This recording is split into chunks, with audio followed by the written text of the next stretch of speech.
Hello and welcome to Survivor Social, the Survivor podcast where we discuss and disentangle Survivor with a focus on the social elements of the game. My name's David, and as always, I'm joined by my incomparable co-host, Tegwyth. And today, boy, do we have a treat for you. Making his first appearance on Survivor Social, we are delighted to have the witty, the compassionate, the effervescent Omar Zaheer of Survivor 42. Omar, how are you? Thank you for having me. I'm doing well. I am enjoying this season and I'm excited to get into it because it's been, I think there's been a mixed reaction, but overall I like it. Absolutely. And do you believe that this season could be nipping at the heels of Survivor 42 as like the best new era season, or? Oh, it's a good question. I find it very difficult for me to compare our season to anything, to be honest. So I really was surprised and actually quite happy that the fans seem to love season 42. But I think it's almost comparing apples to oranges for me. So it's hard for me to compare 44 to 42 because when I was watching 42, I thought it was really predictable, but it's because I knew what happened. So I think that's the hard part. But what do you think? I think it's incredible so far. I'm loving it. It's not quite at 42 level yet, but it could get there. It could, yeah. Let me just say, everybody who I absolutely adored is no longer in the game. So the people that I was super stoked to see on screen, I don't know if some of y'all know this. I was very lucky enough to have gone to the same college as both Claire and Helen. I didn't go. I wasn't like friends with them while I was there. I was friendly with Helen. I didn't know Claire. And so I was like super rooting for them. And then boom, boom, back to back. So a little less excited about it now, but I'm still stoked to see like where that season goes. Yeah, that's fair. Those were two big losses. Honestly, every loss so far has been very big.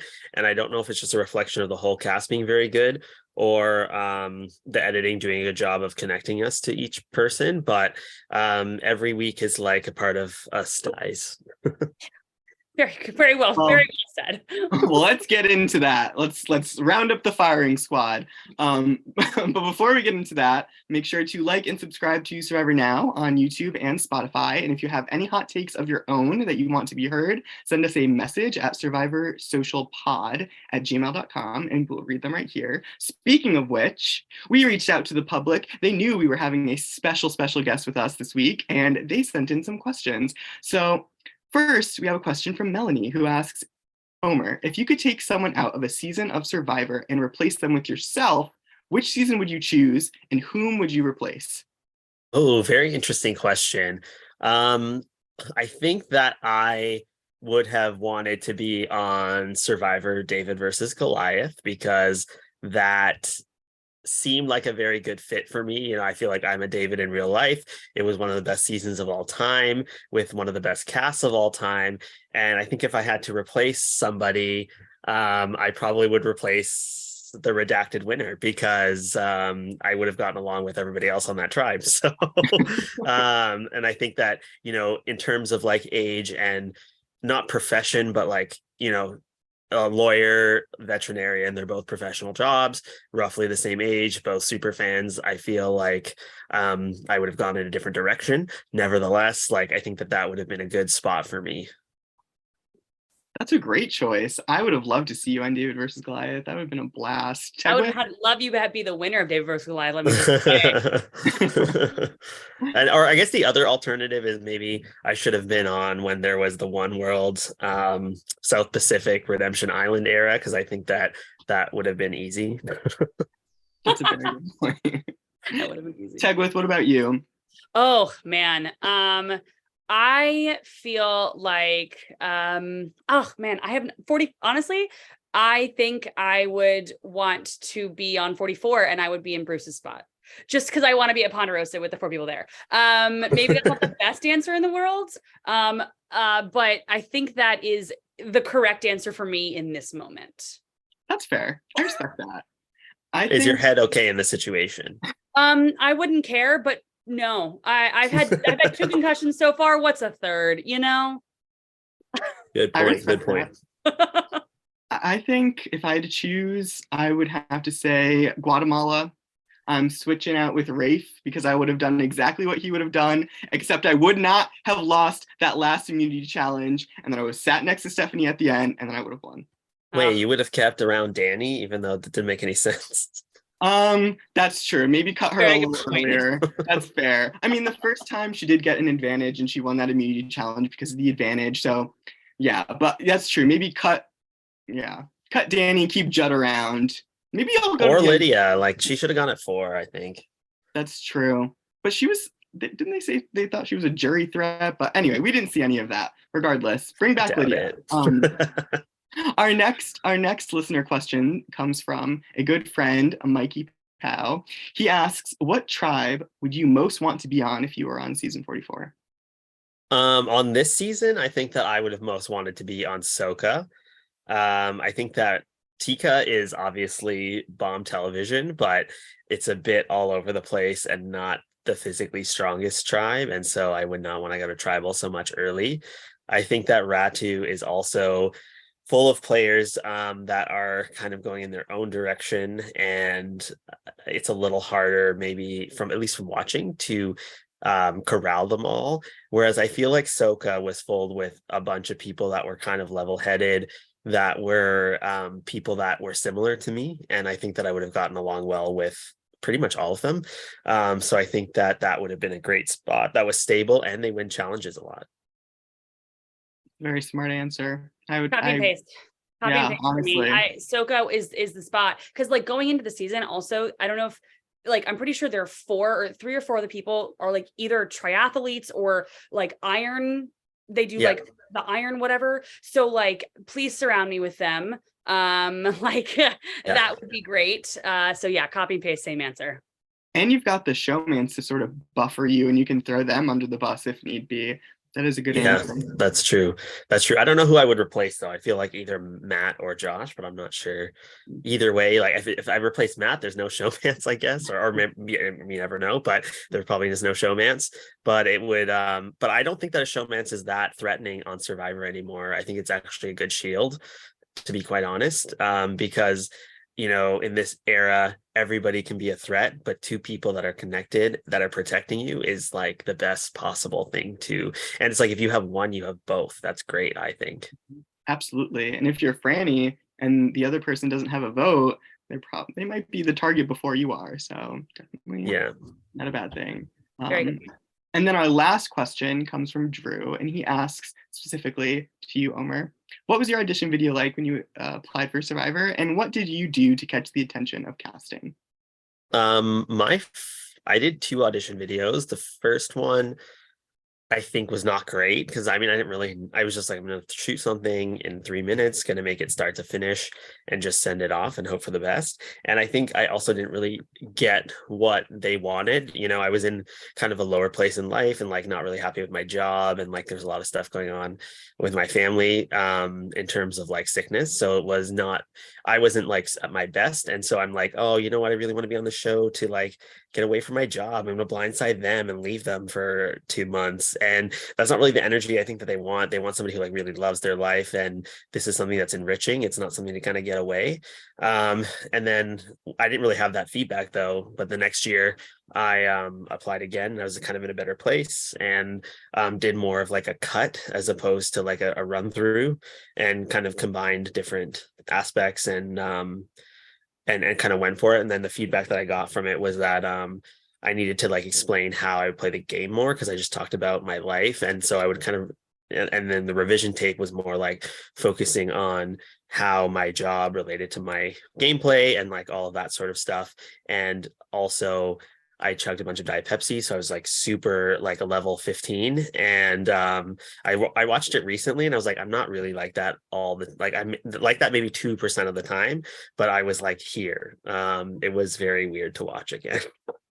This is a lot of useful information, because A lot of people think, I've got nothing going on in my life, might as well just apply for Survivor. That'll give me a break and I won't have to look for a job, or I can just delay my responsibilities. But no, it's a very good point. They want people who are enthusiastic about their own life, and their bullshit detector is just probably better than anybody else's. So they can tell Yeah. you're just using it as an excuse to delay something else in life. So I agree. Yeah, I think they really want somebody who's secure, and honestly, like being on the show, you'll do better if you are secure with yourself and you know who you are, and also knowing all the things about yourself that are barriers to succeed. And I think that that was served me very well for 21 days. And then as the lethargy and deprivation gets to you, you kind of let things slide, and kind of the things that hold you back in life creep in. And for me, that was like avoidance. And I saw like certain social situations, certain conversations that were happening that I avoided investigating because it made me anxious. And that was my default when I was tired and deprived. And I knew that about myself, but had I had that full conscious awareness at the time, I would have kind of went above and beyond that and solved that problem, and I wouldn't have been voted out. So I think knowing yourself and your flaws is like very important. absolutely. I always say, like, I always find it very interesting when somebody goes into Survivor and their strategy is like, I'm going to like change this about myself. And I'm like, if I go to work and I am sleep deprived, and I'm like, you know what? I'm going to put a positive face on today. Yeah. I go to work, one thing annoys me, and on my face, you can read it immediately. Yeah. Like, Yeah. imagine trying to lie about your job when you're tired, hungry, like annoyed, dirty. I couldn't do it. And so I always feel like if that's your strategy going in, I feel like that's going to be a no-go. But when you're 21 days in, there's no way that you're, even the things that you're like trying to do, there's no way you're going to be able to keep up with everything. Like, so really a good point. And I always think about when people come in and try to change themselves when they go into Survivor. I'm like, oh, Yeah. don't do that, please. Yeah, unless you're Brian Heidick, there's no way that you're just like shutting off your emotions and just going like full robot mode the whole time. It's just not possible. Yeah, I mean, I think like that being your I said it in confessional too, like being your authentic self is very important, because then people will recognize you and want to work with you. And you see in the history of the show, the people that are hiding things about themselves or their jobs or things in their life, they can't connect as easily with people. And on our season, we saw that a little bit with Romeo. Like, he was hiding a lot of stuff. Like, we had no idea he was a producer. We didn't know his real age. We didn't know his real occupation or the things that he accomplished in life. And so he very much avoided social conversations where people were brought together. And, leaving the game, I didn't really have a full sense of who he was. And I didn't find that out till after. And I was like, you shouldn't have hit all of that, because that would have helped you. And then on this season, you can see Josh is not fully revealing all aspects of himself. So he's not socially connecting with people as well. And that's kind of putting him in. And whether people like know, I think people pick up on that, even if they're not fully aware of why there's a disconnect there. Mm-hmm. Absolutely. Yep. Subconsciously, you can tell. Yeah. That's very true. So, Gary Hogaboom, next time you come back, you're no landscaper. You're an ex-NFL player. He did it the best out of everyone, I think.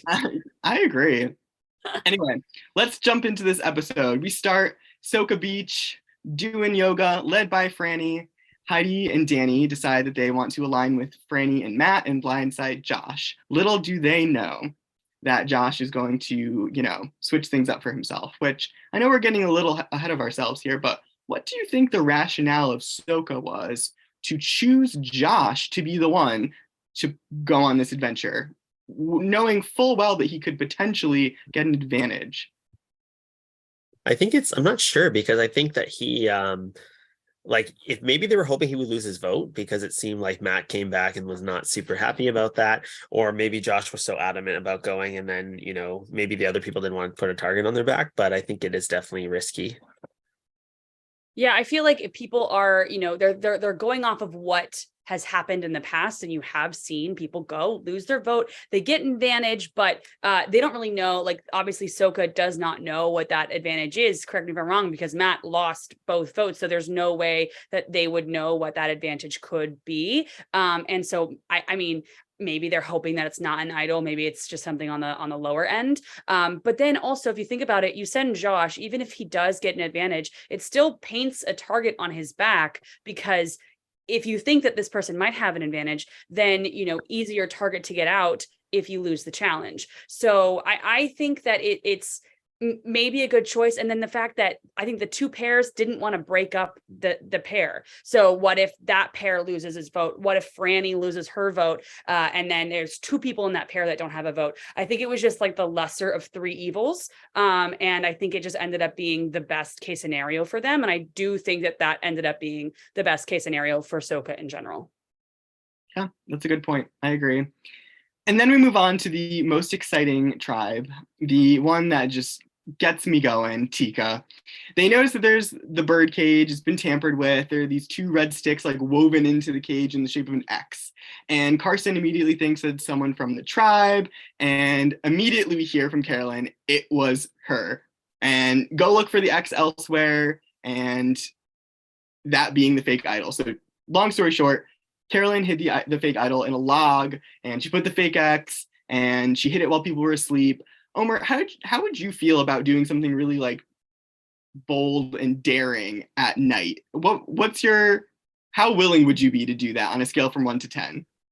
Personally, like, I'm not that willing just because I'm so sleepy. Like, I usually I was always the last one awake. So to pull that off would have been really tough just from that perspective. But I'm only like, I'm being lighthearted about it, but I don't know. Like, I think that in Carolyn's position, that was a really good thing to do. I doubt she did it in the dead of night just because there's only one like camera there. So it's like, it's not really super easy to sneak off because then the camera can only be around one person, and then what if something happens when they're gone? So it's kind of like a situation where everybody kind of just stays put in the dead of night. But obviously as dawn approaches, there may be more people there, and I can't even confirm that because I was sleeping, so I wasn't sure.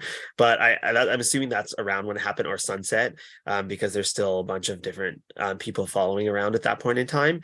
But I think it was very smart and very well done, and also very reminiscent of Australian Survivor this season, where there's a symbol that they have to find another symbol of. It's like the cookie idol, but honestly done a little bit better.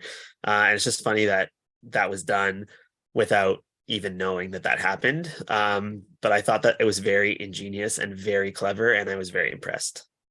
I'm impressed. I was confused. So I actually ended up watching after the episode, there was like, stay tuned. If you watch Lingo, like you can watch the next, like a secret scene, or not a secret scene, or like a preview of next week's episode. And we just saw like a very small snippet. And I was so confused why Carolyn would even go to the trouble of doing the X marks the spot, like doing all of that. It seemed unnecessary to me. And then I actually ended up getting the context of it. And I actually think this is a very clever, very cool, like little move, because everyone was curious as to why the bag was open, the drawstring was open, all of this stuff. And I think it ended up kind of causing a little bit more chaos, so that people kind of forgot about that other stuff because of this like red X. And I think the sticks are like a perfect find. And I just think it was like super fun, really good television, and very, very clever. What was the secret Lingo clip? I never. Oh, yeah, there was an episode. So there's Lingo was happening after Survivor, which is like Wordle. And it's literally already canceled. Like, they stopped airing it. It's no longer on television anymore.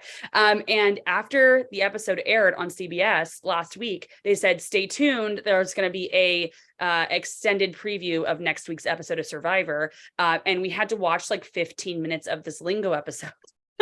And it was just like Carolyn talking about the X and like the very beginning part of that. So it wasn't even like a secret scene. It wasn't like, it was just literally an extended little preview. Oh, okay. And I thought it was, kind of fun. We did watch 15 minutes of Lingo, but we did turn it off immediately afterwards. So don't know that it really worked to keep the people watching. Excuse me. I'm pretty sure RuPaul hosts Lingo. So I'm so flabbergasted that it's been canceled. RuPaul is a television juggernaut, and I am quite offended by this. Anyway, Carolyn is an org. She's an org veteran, and I feel like she's got a lot of tricks up her sleeve. So the fact that she came up with this, I can't say that I'm very surprised. I think that's something that viewers should probably keep in mind, is that obviously she hasn't been out on the island and actually been a Survivor contestant, but in terms of trying to formulate ideas and plot and scheme, she's no newbie, and she's probably got a lot of experiences that she can draw upon. So when she has that social acumen, and she can say, for example, I think Carson is the most, well adjusted, or the most well ingratiated to everybody on the tribe. She has decent reads, and I think it surprises people because she's so kooky, but she does have some experience in terms of reading other people and playing a game like this. Granted, from the comfort of her own home, so it's obviously very different, but similar experiences in that strategic way of thinking.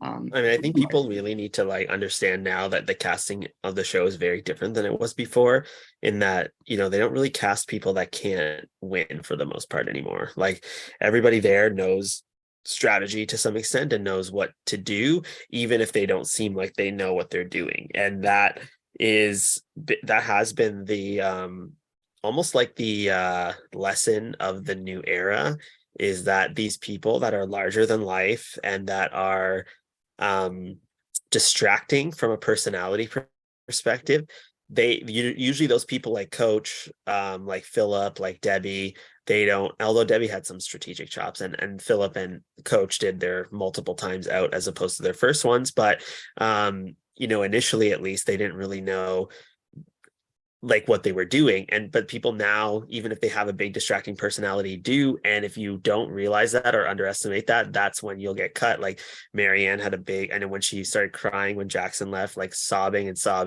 everyone had an idea of her. And it allowed her to kind of go under the radar and be underestimated. Gabler obviously was underestimated to some extent. And then now somebody like Carolyn as well. Let me just say, I'd just be so here for Carolyn win. I think that, in my opinion, is like, that's the goal for this season for me, is Carolyn to win 44. Let me just say, put that on the table. I hope so. I can't think of a better outcome personally. Yeah. And things keep going Carolyn's way, because Sarah then spots the 2 red sticks in the X that Carolyn planted, and she is the one who finds the fake idol, and she is thrilled. And then Carolyn realizes that she duped someone, and she is thrilled. And we take all this enthusiasm and we bring it to the reward challenge, as Tegwyth likes to say, same thing, different font. And actually, Tegwyth, I think this would be a great time for you to share something that you heard that you told me about earlier. Oh no, what did I say? You told me a little tidbit that you heard on a certain podcast hosted by one Jeffrey Probst. Yes. So I was told earlier, I don't know if you listened to On Fire with Jeff Probst. I don't. But my boyfriend does kind of, and he said that Jeff was asked about like why are these like challenges the same thing, like everyone kind of knows what's coming up, and Jeff is like, we did it purposely. I don't know how much I believe, but we did it purposely because he likes when people have practiced the challenge and like have memorized it and built it at home, and he thinks it's like good television, I guess. And that to me is wild. Fun little, do you feel like Jeff actually really does like that? I feel like in the past that probably would have annoyed him, but like maybe now they're embracing that. I don't know if I necessarily agree, just because I think if you look at something like a puzzle, like what does that test? That tests the, mental acumen to figure something out on the spot, and on the spot being like the operating, like understood part of a puzzle. So the art of like memorizing a particular puzzle is not really testing what a puzzle is testing. And so then it becomes kind of weird to me. Like even the puzzle that I won at the final 6, like I went back and looked at the previous seasons after that, and I'm pretty sure it's the same like cutout. It could be the same puzzle but with different shapes, but like now looking back I'm like, oh, I guess I could have gone back and like literally memorized that the 2, because for that puzzle it's like symmetrical, right? Like it's a compass, and the thing that what they didn't show on the show is like everybody got caught up for a very long time because we had a piece that was straight at the bottom along with an L-shaped one, And then we all kind of did that, and we're trying to build it up, and then it wouldn't fit. But what we didn't realize is that there's two flat ones that needed to be together. And like that is the solution to the puzzle. And once you know that, the rest of it just builds from there. And looking back at previous seasons, like when they did in Kageyaan and Winners at War, like it was the same. And so I think that like us figuring that out in the moment was like more interesting to me, whereas just having known that going into it, I think would have been less interesting. And if they wanted to test people's memories, I do know that they have a challenge that was a memory challenge that they literally could do, where they have the things in a line, and like, you want to test people's memories, like do that. We don't need to see what people learned at home. This isn't a test. I mean, and even like the snake one, like right? even the snake one, like make it like do that thing, but like make it a different shape or like a twist to it. I think that to me is more interesting. So even if you practice the snake shape, like it's not exactly the same, and so those skills are transferable, but they're not copy and paste. Yep. Down with copy and pasted puzzles. And speaking of copy and pasted challenges, on to a challenge that we've seen before. So contestants have to climb up a ladder, do the whole run over a cargo net, launch the sandbags at targets. And what I found interesting was each player had to hit a target. I like that though. Because I think everyone has to pull their weight. And first place gets a big tarp, second place gets a smaller tarp. I think that's a great reward. And most importantly, the winning tribe gets to decide which player from each tribe gets to go on a special journey. A special journey that just shook it all up. Notable things that happened during this challenge: Danny does yet another somersault. Quite a fan. I think that might be becoming his thing. Carolyn is struggling to release said bags and shrieks like a banshee every time she releases them. And at the end of the day, Soka wins. And also Matthew, whose arm was in a sling, still manages to pull his weight and release the bag. Very impressed by his tenacity. You go, Matthew. And Retu comes in second place. And Tika, poor little Tika, does not win anything. And Soka, as we talked about before, chooses, and they choose Josh from their own tribe. Then they choose Carson from Tika and Jamie from Retu. And again, still kind of confused about their choice to choose Josh, but their prerogative, and this will give him a chance to actually save himself. So I would love to hear why they chose Jamie, because I kind of get why they chose Carson. I would love to hear like somebody's like just their thought process of why they chose Jamie, because that one kind of caught me off guard. I don't know who I thought it was going to be, but I did not think it was going to be her. I wonder if she seems like her energy seems very infectious. So I wonder if like she has this radiant energy that they've picked up upon, because like there's a lot of subtle body language, and there's also a lot of nonverbal communication that I feel like happens just based on vibes there. So like, and it could also be just one person wanted that. Like even on our season, like we sent Chanel because I vibed with her pregame, like we were at Ponderosa and I just felt a connection. So I was like, I want to send her to get something for her, and like maybe we can connect about it. And so it could be something as simple as that, or it could be on a broader level where she's giving them good vibes. Yeah.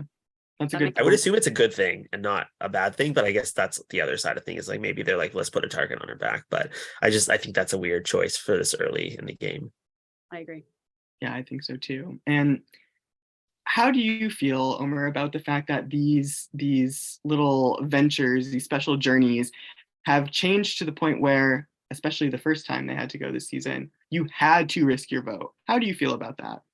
Yeah, I mean, what I like about it is that they're changing it from season to season now, so it's not as predictable, and it makes it more room for players to also like tell their own version of the truth. And the other thing I like it about it this season is that each time it seems different. So like, it's not like last season it was basically the same dilemma every time, whereas this one, my initial concern about the first episode was like the way it's been, there's no room for people to like really lie, because they'll get caught in the lie. But now knowing this, and like players moving forward are going to know that they can make up a story, as long as it's a good lie, not a stupid lie, that they can maybe get away with something. So I like that it's completely different.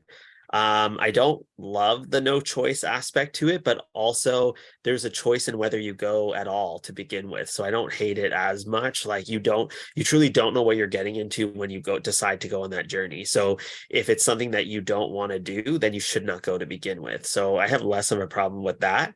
I think that the immunity idol for sure in for each person was a little overpowered, and I think a lot overpowered. I think that there was probably, I think there's like a more medium creative way to do it that wasn't so extreme, because I also think like swapping one person would be like China, like it kind of screws them over unnecessarily. So I do like the opportunity to maybe get something, but I don't think that everybody should have gotten one, and I think that there should have been a risk to doing so. So yeah, I think that I love the fact that they did a swap in a non-conventional way, and that was unexpected. But I think that that part was a bit OP for me. Yeah, we were overdue for a swap, but I think that the way they went about it with the immunity idols was little bit much. I know, Tegwyth, you have some thoughts about this and how it could have been reformed, at least the idol part of it. Yeah, it just seems like, I mean, there are so many. I mean, I saw a TikTok where Lauren Ashbeck literally was like, yeah, there are more idols in the game right now than there are women in the game, which is actually true. And it's just like, that's just wild to me. But I think it's weird that like each person has an idol that is good. I mean, obviously it expires, but it still is like a good idol for a couple of tribals. I was thinking like if they wanted to give everybody an idol just so that the person who goes to tribal doesn't get screwed if they don't, like, I mean, they could obviously not play the idol, but make it so that that idol is just good for the next tribal council, not your next tribal council. Yeah. So that they're all dead after this tribal council. That maybe means that like, then they're definitely going to play it, which is also an issue. Like, I think that there are other different ways to do this. And I think just giving everybody an idol stinks. I also was not a huge fan of like having them go in separate paths when they're all doing the exact same thing. Like it seemed, I don't love it when like the shot in the dark die. I don't love it when I can't see like the person draw, like it should be a roll of the die. Like I don't like it when, here's the words that I'm trying to say. I don't like it when I think that the producers could be putting some outside influence into it. So in this way, they're drawing out of a bag, but how do they know that they're not going to all draw the same buff? You know what I mean? So there's no way that all three buffs are in the bag, which means that where they go in theory would mean like what tribe they're going to go to, which I think feels like outside influence from the producers. What I think it should have been is just like, they're all there. There's one sign and it's just hand your buff to the next person. And that's your new tribe. Yeah.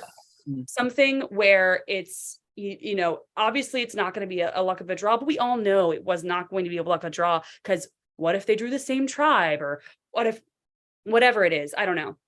So I think they probably had like the other two buffs in each bag. I think they also then got lucky that everybody drew a different one and not there were no two people going to the same tribe. You think so? I think that would make the most sense, because I don't think that they would pick the path that they're taking. I think that they're told which path to go to, would be my guess, but I obviously don't know for sure. But yeah, that makes sense. And the other only qualm that I have with this whole thing, which I would love to hear both of your thoughts about, is this was brought up when I was watching the episode. They said when they first got there, like, oh, you're going on a journey, take this time to get to know each other. And then they just cut to the end of the like, I want to see them get to know each other. Yeah. Agreed. If we get to see Brandon's apple pie that he baked and we get to hear all of his backstory and you see the nice little lattice top, then I think we get to see the backstories that they're sharing with each other when they're bonding. Yeah. I also like this as an opportunity moving forward of like, I think this would be cool if I could be the only one that thinks this, but like if you had like 3 pre-merge journeys that the people going could switch tribes basically every time, so that it creates like a semi new dynamic, but it's not like so different that it's like too chaotic. Like I think that could be cool. Or it could be a situation where like you could have a chance at an advantage or something like they've done, but like you also may switch tribes if you take that risk, or you could stay on your own tribe. Like I think that would be cool. anything unpredictable. And I think that's Yeah. unpredictable. Unpredictability is Survivor's best friend, in my opinion. And I think that right there isn't unpredictable, because if you know that you're going to go on a journey and you're going to get an idol, or you have a chance of an idol or whatever it is, but you also could have this bad thing that's not just losing a vote, but maybe it is, maybe it's this, maybe it's this. Just unpredictability, I think, is Survivor's best friend. Definitely. I think they all should have drawn like a completely different colored buff, and those three should have formed their own mini tribe. That's what I think. Oh, interesting. That'd be fun. That would be fun. Anyway, take notes, rambling- producers. Next time we're here. rambling Got the aside. ideas. So just to clarify, so Josh is now on Tika, Carson is now on Ratu, and Jamie is now on Soka. And I think first we get Josh going to Tika, and I love immediately Sarah just what we perceive as randomly asks, "Hey, so are you a surgeon?" Like that's a normal thing to just ask someone out of the blue. But we then see the background of that, where she says at another challenge, we heard him say that he should be the one to do the puzzle because he has really steady hands, and he lies in the moment and says that he's a personal trainer. Immediately caught in that lie. And that's another great example, like what you were saying before, Omar, about the fact that you felt like Romeo wasn't like being as open about details about his own life, and now Josh is doing the same thing because he's so worried about his threat level. But when it's so obvious to other people that you're lying or you're keeping things, I think that's more concerning than them knowing that you're a surgeon. Yeah, I think the question in this situation, though, is like, did he tell his original tribe that he was a surgeon? Because if so, it doesn't really, like, otherwise that comment would have never really come up about having steady hands. But then if you told them, then like it does not make any sense to lie to another group who will find out eventually. So that's kind of a weird flex. But I think that also, in the moment, if you hear somebody asking you that, there's probably a reason that they think that. So then to immediately be like, no, that's not the thing. Like, I think you have to like wonder why they thought that to begin with. And so I thought that was a bad judgment call in the moment. But also, if you're caught off guard, I can see, and you're at first, and you didn't want to reveal that to begin with, I could see why you would go that route, but it didn't make sense. Yeah, I think that it was I remember being caught very off guard by that question. I was like, wow, she is very perceptive, just guessing people's occupations. She should take that on the road. But yeah, it was interesting to hear that, like, I never really think of tribes overhearing other tribes at challenges on the mat and how that plays into the game. So that kind of opened my eyes of like, obviously, like what's happening at one challenge is not insular. You're there with everybody. And that was kind of an eye-opening comment to me, which was very weird that after watching 43 seasons of Survivor, this is the first time I thought about that. And so I thought that was an interesting comment that was kind of opened my eyes to a different aspect of gameplay in this season and just in general. I think so too. And I think honestly, what started making me think in Technicolor instead of black and white about some more strategies and some more depth of what's really going on out there is earlier in the season, Claire, we love you, we miss you. When Claire was taking the opportunity, yes, the Claire shirt, when Claire took the opportunity to, while she was sitting out, to try and network and gain information. That again, I just, chef's kiss, can't get enough of that. But that just really brought to life in me, in my perception, opened up my eyes to the fact that there's so many extra little things, little tidbits, like you said, Omar, the vibes that people give off, their non-verbal communication, that's huge. And we're never going to fully understand, but very important to keep in mind. Yeah, we love the sit out bench talk. Our tribe never had the luxury of sitting anyone out, but it would have been fun. So we're on Ratu, and Carson is now on Ratu, and Matthew is mad because Jamie, the person who he duped with the fake idol, is no longer on his tribe anymore, and he's looking for a new sucker, and he thinks that to an extent Carson will either be his new sucker or just buy the information that he is falsely disseminating that he created about Jamie. And what do we think? What do we think of Matthew's strategic attempt here? I thought it was so good in that he like has fully taken the heat off himself for having this idol. Like, I think that if Jamie ends up playing it and it's fake or whatever, she's gonna have to know who somebody planted that. And I think that in hindsight, if she is perceptive enough to kind of go back and think about exactly what happened, like Matthew literally says to her, look in the dirt there, and then is there when you find it, and like all of these things are like clues in hindsight that maybe something wasn't quite right there. But at the same time, when you're in the moment finding your idol, which I wouldn't know what that's like, but I assume that it's very high moment, and those little details may slip by the wayside of like, oh, he's the one that led you to that point to begin with, and said something weird like that looks like mud even though it's dirt. So I think that is interesting, but I think that he has a feasible cover story now to distract people from the fact of who has Ratu's new idol. And I think that he's also giving intel to win over Carson that's not going to hurt him in any way, really. I think that's brilliant. I think it's brilliant too. But wait, hold on. Let's back up for a second here, Omar. You didn't find an idol, but you found the idol nullifier. You must have been on so high when you found that. Do you remember every single detail, or? I do remember the details of that, but that was also, I mean, I barely found it. It was like literally in our face. So it was going to be hard to miss. I do remember being like, I'm so bad at looking for stuff. I'll never find anything. So I can't believe I found something and it's going to be on the show. That's crazy. And then it wasn't on the show. So I do remember specifically thinking that. But I could never find just a random idol because I'm just so bad at seeing things that are right in front of my face. Well, maybe next time. The man look, clearly, the man look is like, it's bad. Like I can never find anything at work. And now I just tell people, they're like, can you get that thing? I'm like, I don't know where it is. I won't be able to find it. You should just do it. If you've ever seen me look for ketchup in a fridge, I would be horrible looking for an idol on Survivor. Yeah. I'd be so bad. Do not enlist me to do that at all, ever. 0. So Matthew has sort of expanded his web of lies, and I love that, but also I personally would be scared if I was Matthew, because I might be able to see things that are right in front of me or like have really good vision, but you know what, I don't have a great memory, and I do not think that I would be able to keep track of all of the lies that have started to compound. He started with like a tier 1 lie, like only one thread, and now this is gone, and it's branched out a little bit. And what happens as the game progresses and they keep branching out? Omar, how do you keep track of the lies in your head?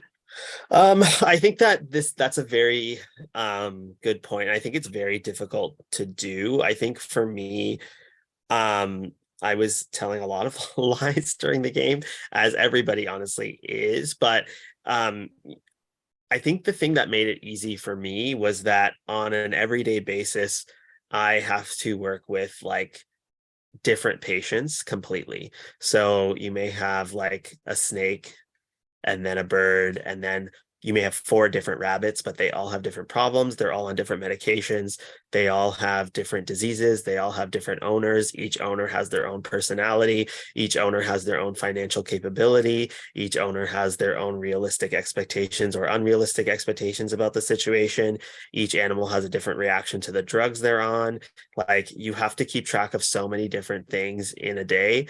And when I'm talking to one owner, like, I have to completely shut off what's happening with everything else, and then have to go to the next room and completely code switch to that particular patient and address those concerns and forget about the previous conversation. So it's like, I'm very used to like going from one person to another and catering to that particular situation, because that is the important part of the job. So if you have anybody that is in a role where they may do that in real life, it doesn't have to be work related. It could be socially. It could be like a hairdresser will talk to different people and have different things, like I think that is a skill that you can learn.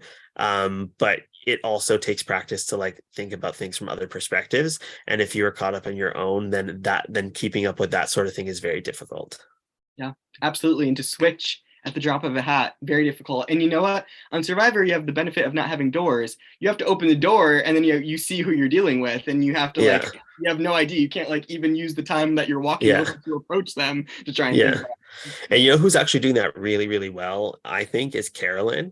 So if you look at the 3 people who found idols and planted fake ones, you have Carolyn, Matthew, and Danny. And Danny and Matthew, I think Matthew's doing a great job overall, don't get me wrong, but like there's little tells that I think are a sign of excitement and a sign of like really trying to push the agenda of knowing, like having somebody find their fake idol. So Danny and Matthew are both kind of going out of their way to goad someone into it. They're right at the scene of the crime, kind of pointing people in that direction. At one point, Danny says, it should be in one of these like roots of the tree, you know, like they are so focused on that particular thing happening and knowing who finds it and how to like lean into it. Like as soon as Matt finds it, Danny's going up to Matt and being like, I know you have it. And it's like, again, in hindsight, these are the clues that somebody could look towards, and that could be a dead giveaway. Matthew, same thing with being right there when Jamie finds it, pointing her in the direction and then being there to talk about it. Whereas when Tika came up on the X, the last person at least that we saw spoke was Carolyn. She didn't really even say much about it. She's like, I wonder what this is. And then just like left it at that. She was very peripheral. And so she knows that from their perspective, they have no reason to really suspect her. And she just needs to play it cool. And she, out of everybody, I think played that the best, because there's no crumbs of evidence, at least from what we've seen, that will lead back to her in particular. That is an excellent point. And if they didn't first suspect her in the very beginning, when it was the four of them that came upon, or the three of them that came upon the empty or the cage that was altered, and she was the only one who wasn't there, and nobody's immediate thought, which based on what we saw, they could have talked about it. But based on what we saw, no one was pointing the finger originally at Carolyn. So if she was doing that when there was more evidence, and now there's less evidence and she's playing it cool, she's only making it better for herself. Yeah. Yeah.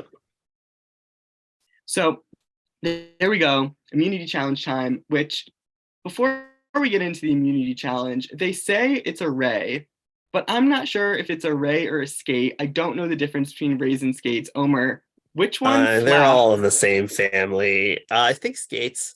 You know what? I'm not the best with marine creatures, but I mean, they're all in the same family of like chondrichthyes, which are cartilaginous fish. So they're all kind of on a spectrum, but it could be, I felt like it was a manta ray, but we didn't really see the underneath to see if it had those big, like raking gills that manta rays have. So I think it's either a manta ray or a skate over a ray, but I'm not 100% sure. Gotcha. Thank you. The animal nerd in me needs to know these things. I know one of them flaps and one of them sort of like undulates. And I can. Oh yeah. I think the stingrays undulate and then the skates flap, but I'm honestly not 100% sure. Listeners, please enlighten us. Anyway, so Ratu comes in on the boat for the immunity challenge, and Lauren holds up the sword triumphantly, and I just love that the contestants are embracing the theme. What has been one of your favorite themes throughout Survivor history, Omar? Ooh, I love the race war. I'm kidding. I did not care for that. There was no Indian tribe either. Let's see. I love the first time they did men versus women. I thought that was really fun. I really liked heroes versus villains, but I do think it's an overrated season. Yikes. I liked I think it's good, but it was too much Russell for me. I get that. Are you just jealous because he's so good at finding idols? No, I mean, I don't think I could ever be jealous of Russell, but nevertheless. And then maybe from how many confessionals he's got, maybe that's the only thing. And I really liked Brains versus Brawn versus Beauty, because I thought that was a fun little twist. And David versus Goliath ended up being fun. So I liked a lot of the theme seasons, to be honest. But yeah, I don't know. I did not care for heroes, healers, hustlers. I thought that was a dumb theme, but sorry, was that the question? I can't remember now because I went off on a tangent. You've given me so many answers and they're all acceptable, so don't even worry. Great. So we have these challenges and they're all the same, but I do like that they switched it up with the puzzle. It was a very cool shape. Ray, skate, whatever it was very cool. And so they have to jump and grab keys from the platform. We've done this many times, and I really think they did Lauren dirty because they played it in slow motion as she jumped and missed it. Why? I mean, I think that's so fun. And I think that she wins the Lydia Chlamydia Award. And I think that she embraces it. And I think that's the fun part of it. It's true. Everyone's got to do it now. Someone's gonna get it. They every showed time. me doing a terrible dive into the water, and I thought it was funny. So You know what? That's fair. But did you show when you dove into the water right before that you were incredibly nervous? Because all they showed of Lauren right before that was her petrified to jump. yeah. Like, here she goes. Just kidding. I thought it was so good. And I think she's embracing it from what I've seen on social media. Good. So Good. Okay. That makes me happy. And also, yeah, how do people dive so gracefully in the water? Franny and Brandon's form looked yeah. impeccable. Impeccable. Like, Yeah, truly. I mean, I didn't do it that way, so I don't know. If they have advice, I would like to hear it. honestly, Well, same. Franny also does triathlons, so I'm pretty sure she swims a lot. Oh, So okay. I think, or I don't know Franny, if it's triathlons, but she does do like brains it. and brawn. My Yep. God. Mhm. Very impressive. Another highlight from this challenge is Carolyn is on the balance beam and people are cheering for her, and she puts her finger up to her mouth and she shushes them. I just love that. I can't imagine being in a situation where people are actively cheering me on and I'm just like, stop it. Stop cheering me on. I can. It would be that situation. I'd be like, please, I need to focus. Stop. I get it. I get it. I don't know. I feel like I would just tune everybody out, but I respect that she told people what she needed in that moment. She'll never not tell you what she needs, and that's great for her. That is great. But unfortunately, what everybody needs, immunity, Carolyn and Tika did not get. And Ratu wins second place, and Soko wins first place, and Tika is going back to tribal. And as always, it's chaotic at Tika, and they're talking because the dynamic has shifted because of Josh. And do you think that the obvious thing here is just to vote out Josh, or are you skeptical and worry that he has something? Well, I mean, in line with the podcast theme, I think it really comes down to social connection. So if they don't really feel that with Josh, then they should get rid of him. If they do feel that, the thing is, in a situation like this, it's very interesting because it's not a classical swap. There's three tribes, two other groups that have been playing the game for the same length of time as you, but you have no idea what's going on there and they have no loyalty to you at all. So if you have somebody coming in, that's a window, that's a connection to another full group, and you could build upon that and use that to have like a two tribe alliance sort of situation if that person has true and real connections. And I thought it was an interesting thing for Josh to say he's really tight with Soka, because on paper that's a bad move, because that you don't want to announce to the people that you're going to that you're really good with everybody on the other tribe. And I still don't think it's a good move, but it could have been done I think he could have said something somewhat to like, I have connections there, but not necessarily I'm like, well, really well set up. And it's ironic that that's not even true. But I think that you could look at it as a window to work with another full group and not be so isolated as your own thing. But then if that's the case, you have to have somebody that you don't fully trust already. And I'm not sure that, I think that Jam Jam probably felt he had both Sarah and Carolyn on lock. I think Sarah was kind of just trying to hang on to some extent. And obviously Carolyn found greener pastures. Mhm. Yeah, and from a viewer's perspective, it sort of seemed obvious that Carolyn would entertain something like that, because little things that Jam Jam would say would get under her skin. And as Sarah says at Tribal, they do happen not rarely, but somewhat frequently to some extent. And maybe it's just from a viewer perspective that because we're seeing that highlighted, we're taking it more importantly. But what do you think, Omer? Do you think that those little comments, if someone is irritated by them, can build up and affect their game, or do they happen more commonly and we just don't see it? Yeah, I think it's interesting because I think this is a classical situation where Jam Jam didn't really read what Carolyn needed from him, which I think was to be more heard and not just to be bossed around and not to be disregarded. And Sarah and Carolyn clearly didn't have like the best relationship to begin with. So I think Jam Jam's relationship with Carolyn was strong enough to save him from going home. And to me, it seemed like brotherly, sisterly squabbles, but whether they'll reconnect or not, like in a vote, I think is going to be the answer to that question. And if, he may be able to rein things back in or he may not be. But I think that he didn't read what she needed. And I think that she made a move on her own, which I think was impressive. Whether or not it was the right thing remains to be seen, because I think she was actually in an okay position. And I think what's interesting about the three from original Tika was that none of them were quite on the same page with one another. And the information that each one of them had would lead them to make a decision that may not have actually been in their strategic best interest. So, for instance, Sarah was kind of at the bottom of Tika, but in her mind, like, her and Jam Jam were becoming closer than Jam Jam and Carolyn. So she thought maybe she was number two. But if she realized that maybe she was still under, and from her perspective too, from what she sees, that's an okay read, because Jam Jam's telling Carolyn she's the split vote.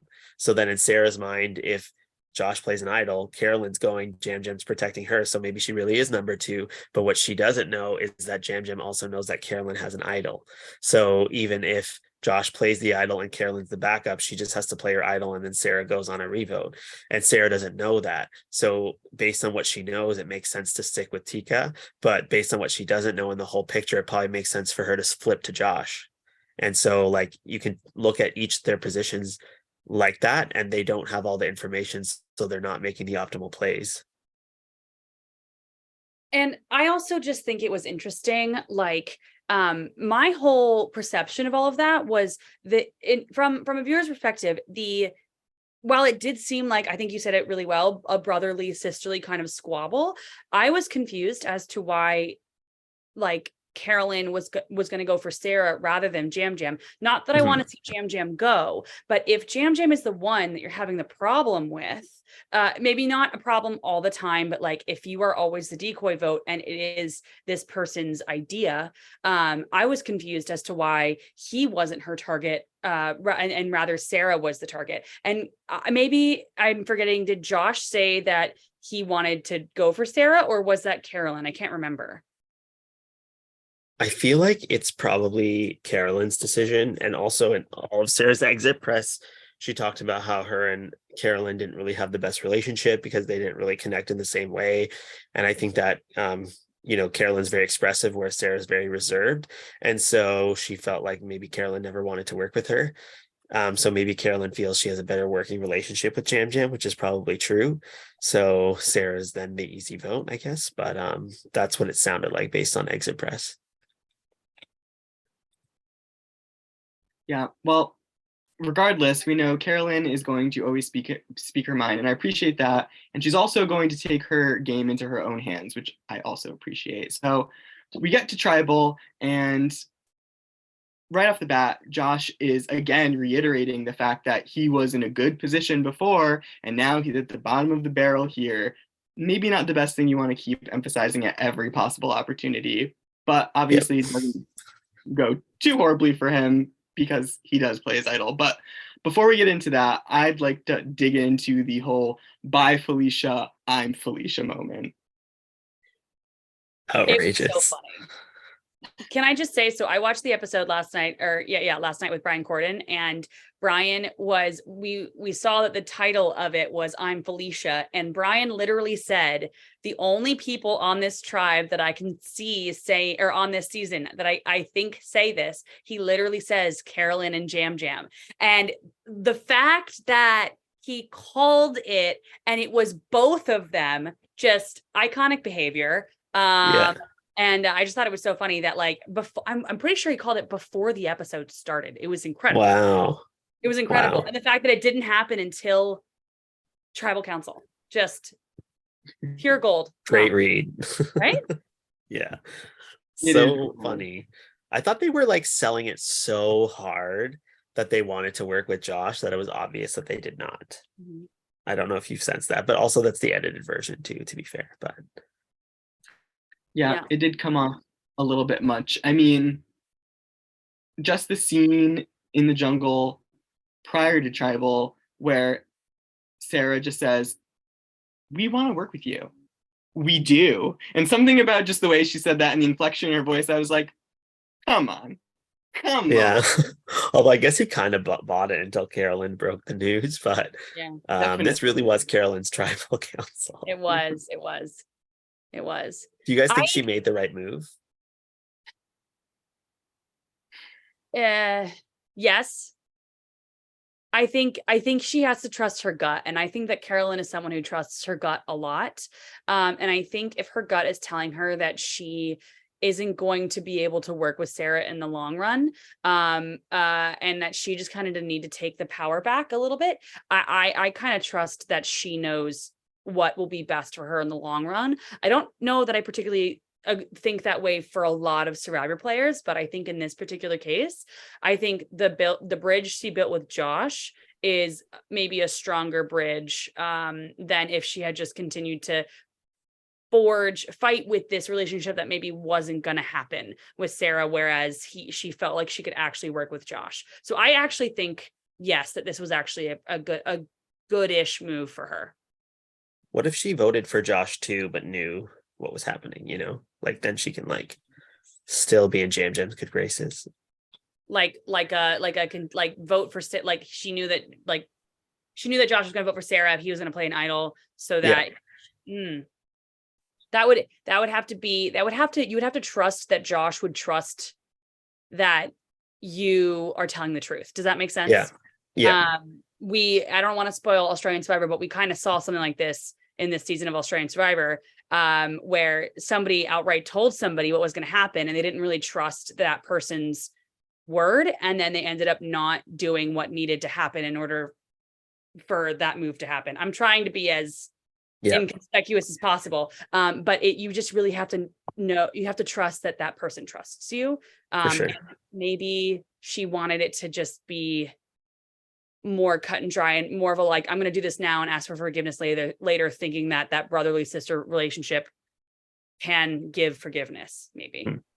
Yeah, but you do make a good point, Omar, in the sense that if she could have gotten out of this situation with no blood on her hands whatsoever, that only benefits her, but I still think they'll both want to work with her, but it's going to be interesting. Absolutely. And I'm also glad, in a sense, I'm only glad that Sarah has gone for one singular reason. The inheritance advantage is no longer in the game for now. And what if she inherits it to someone else? post elimination, or rights where people get eliminated and they write it on the thing, write somebody's name, like the legacy advantage. Yeah. Maybe it's not gone. Who knows? I wouldn't be opposed to that. I'm not going to lie. I was kind of sad to see that one go because I was super interested in that one specifically, just to see the strategy behind that advantage. Because I think it could be crazy, wild, right. And do make a lot of waves. And I kind of was sad to see that one go. Opposite opinions. I don't know. I'm kind of in between. I kind of want to see how it would play out, but I think it was a little OP because could you imagine 3 people playing Idol at once, and then now somebody has 3? That's pretty crazy. That would be wild. Would they have to play it right there and then? Have we? That's the thing. I'm curious. I have questions that I need answers to about this advantage specifically, which is why I wanted it to stay in the game stuff. And in what way? So would you have to keep, or would you just then have 3 idols to go home with? If you play this advantage, or do you have? I think if you, think about let's say she played it. So you have to play it in the voting booth. And then if 3 people play their idols and you survive that tribal council, you'll have them in your bag the next morning. Okay. 3 full idols. Maybe I like it less. Yeah. Whereas, and what's interesting about her is, she lost her vote and could have been voted out pre-merge, but at that first tribal council, she was in a situation where she didn't have a vote, but that advantage was not useful because if you're going to get voted out, then it has no benefit at all. You have to actually survive the tribal you played at in order for it to be useful at all. Yeah. Whereas at least Lauren's is less powerful overall, but is more useful in the current situation. I think so too. How do you feel about the bank of vote advantage? Do you think that's the I mean, I like it more than most, I think, do. I don't know. I actually quite like it, because there's many times where you can kind of know where the vote's going, and then if you know the majority is voting a particular way, then it's easy to withhold that and then have something for the future. I think that the place where the extra votes really come in the most handy are when there's split tribals after the merge. There was a situation where Xander could have saved Evie by not even using an idol, but using an extra vote. I think those are the most useful situations to have them in. Or I mean, I got voted out because of an extra vote too, but I would have been voted out regardless. It just would have been a tie. So I think that, yeah, it can be useful, but it's useful if it's a stealth move. Mhm. And so I think her move to like say I lost my vote, or I could have won an extra vote, was not the best lie to tell, because then if you lose your vote and that's tangible, then you could also theoretically have nothing. But if you had to lose your vote to get that extra vote, and then you're saying you didn't get the extra vote, at least initially, that's not a great lie. But I think that's why she came clean too. Yeah. Yeah, that was all she could do at that point, honestly. And also, with Sarah gone, that's the fourth consecutive woman voted out. Last week, we really dug into the biases that impact women in the new era of Survivor and just mechanics. And Omar, do you believe there's like an overimportance put on traditional physical strength in the new era, especially when the tribes are so small to begin with? I think that there's a lot of gender bias on Survivor. That's not a new thing.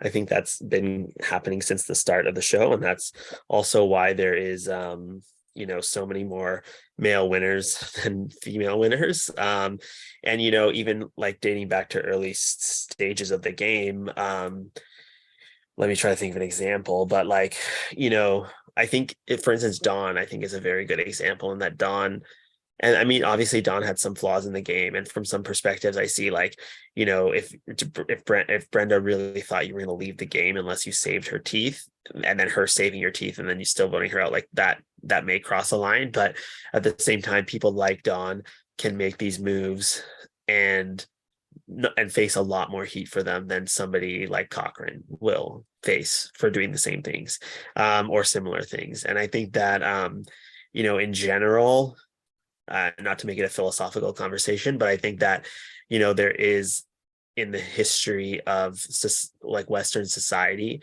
there is this sort of overarching theme, and thankfully it's changing, but that, that men are the competitive people, and that men deserve to compete and women don't necessarily do that. And it's ingrained fully in the fact that, most sports were mostly males. And even looking at like the Olympics and hockey, like the men's hockey tournament is far more paid attention to than the women's one and stuff like that. And I think that when a man loses to a woman, sometimes it can be a situation where that feels like they took something from you, whereas if a man blindsides a woman, the overarching theme is not that they took anything from them.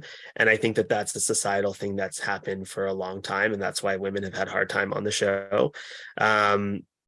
In more recent times, yes, I mean, definitely having smaller tribes with no swap and a short and like an emphasis on physicality is going to result naturally in targeting of women early, and it's not really the player's fault as it is like the structure of the game.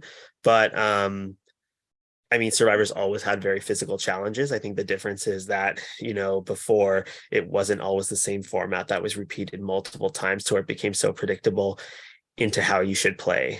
So I think that is definitely a factor too. Mm-hmm. All really great points. And I mean, the people who are underestimating Olympics specifically for women have not seen the blazing speed of Crystal Cox. I Of think course not. therein lies the issue. And may I also point out the fact that it wasn't Cochran who broke or crushed multiple vertebrae in a challenge. It was Dawn who was bearing all of that weight and kicking major ass. So very They good have point. not repeated that since. Yikes. That challenge. ball, lots of things they discontinued for good reason, but I don't want to cut you off, Tegwyth. No, I just, it's all, you said it all. Like last week I was crying. This week I was laughing because I kind of saw it coming from miles away. Because, I got all of the tears out of my body. It's now just laughter because it's so predictable. Like, and the thing I really want to make sure that everyone knows and everyone hears, because I on my TikTok was talking about this, and a lot of people were like, well, but the women voted the women out, so how is it a problem with the thing? And I was like, okay, well, you're not, like, people don't go on Survivor, and I'm not saying this is not the case for all the time. There have been times where people kind of put their own game to the side for the betterment of, like, the world. And that is something that should not be the norm, because Survivor is an individual game. You shouldn't have to carry the weight of a lot of other things on Survivor, but the truth is you do. And so, like, people were saying, but like, the reason Sarah's gone is because of Carolyn. And I'm like, well, that's because it's good for Carolyn's game. But it's the problem is not the people. No one goes on Survivor and is like, I am going to vote out all the women. Like, that's no one's thought process. And so it's just like, there just has to be, there's got to be a round table. Survivor producers have to sit down and just really, like, like, seriously, I'm just laughing because I'm so tired of it. And I just don't know how to handle it other than to laugh. But 4 for 4. Yeah, I mean, I think it's also a summation of the parts too. Like, I mean, even in this season, like, if you look at each vote individually, like, Brandon was supposed to go home first. Josh was supposed to go home this time, Yep. but idle plays put different people out of the game. And, like, on an individual level, Carolyn targeting Sarah is there's a social reason for that more than a physical reason for that. But if you had a situation where everything was random, there still should be 50-50 or as close to that as possible. And that's not really happening overall within the last 2, 3, 4 seasons, but especially the last 2. And I do think that is largely, I mean, also, like, as a player there, like, when we're faced with voting out Marianne or Mariah, like, really it is a situation that's like, we know how physical these challenges are and we can't lose. And so we have to vote one of the people out that are probably the weakest. And I was surprised that I was not one of the weakest, but it was what it was. And,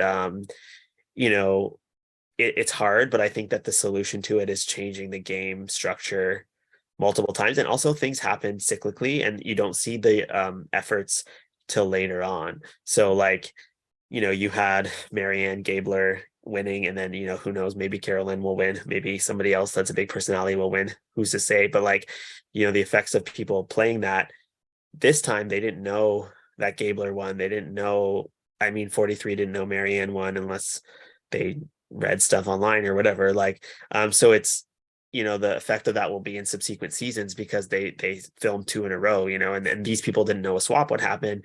Now future players are going to know that that's possible. So you're going to see the game change over time.